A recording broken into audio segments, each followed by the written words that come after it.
Before performing any maintenance, be sure to unplug the vacuum. Next, remove the dust cup to access the pre-motor filters.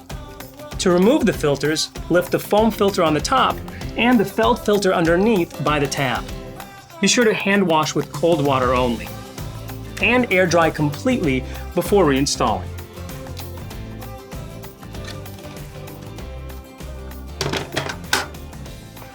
To access the HEPA filter, press the button at the bottom of the filter door, tilt the door, and lift it off. Then remove the HEPA filter.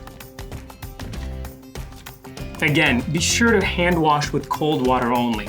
And make sure to air dry completely before reinstalling.